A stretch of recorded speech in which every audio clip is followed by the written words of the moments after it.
नमस्कार मंडळी. तर मस्तपैकी आज दुपारचं जेवण करणार आहे.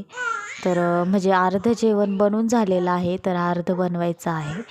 तर मी ते तुमच्याशी शेअर करते आहे. तर काही नाही, ते वरणाला फोडणी देते आहे मी.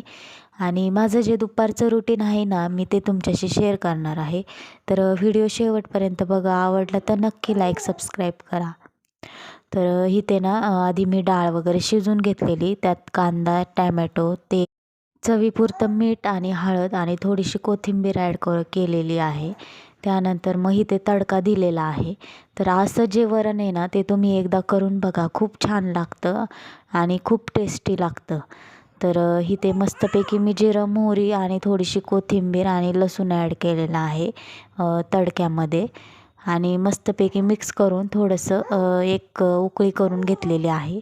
आणि इथे ताट मस्त मी सजवलेलं आहे जेवणाचं. काकडीचं सॅलड, त्यानंतर मग भात, वरण आणि बोंबली शेंग जी असते ना आपली, त्याची भाजी बनवली होती नाश्त्यासाठी, आणि चपाती. तर इथे मैत्रिणीकडे गेले होते मी मस्तपैकी. इथे तिथं पाया वगैरे पडले आणि थोडंसं व्हिडिओ घेतला. तर खूप छान त्यांनी गणपतीचं डेकोरेशन केलेलं आहे. तर इथे प्रसाद वगैरे घेतला आणि त्यानंतर मग बाहेर निघाले. तर खूप छान गणपती बसवलेला आहे त्यांनी. तर म्हणजे दरवर्षी ते असंच डेकोरेशन असतं त्यांचं. म्हणजे थोडंसं वेगळं केलेलं आहे ह्यावेळेस. तर खूप छान वाटत होतं. त्यानंतर मग मी घरी आले आणि त्यानंतर मग इथे बघा पावसाचं खूप वातावरण झालेलं.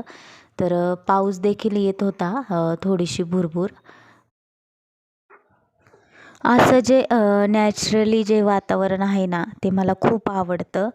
आणि म्हणजे खूप छान वाटत होतं. आणि म्हणजे खूप छान वातावरण झालं होतं, एकदम फ्रेश झालं होतं सगळीकडे. आणि ते फ्रेश झाल्यानंतर म्हटलं आपण पण फ्रेश व्हावं. मग फ्रेश वगैरे झाले आणि त्यानंतर मग मस्त चहा घेतला. आणि त्यानंतर मग इथे संध्याकाळच्या वेळेला मी भाजी निवडायला घेतली. तर ह्या भाज्या सगळ्या मी एकत्र आणल्या होत्या. मग त्या सगळ्या व्यवस्थित करून ठेवल्या आधी. आणि त्यानंतर मग कोणती भाजी करायची ते डिसाईड केलं. आणि त्यानंतर मग अशी भाजी मी निवडून ठेवली. तर गवार, बोंबली शेंग आणि त्यानंतर हा काळा घेवडा आहे.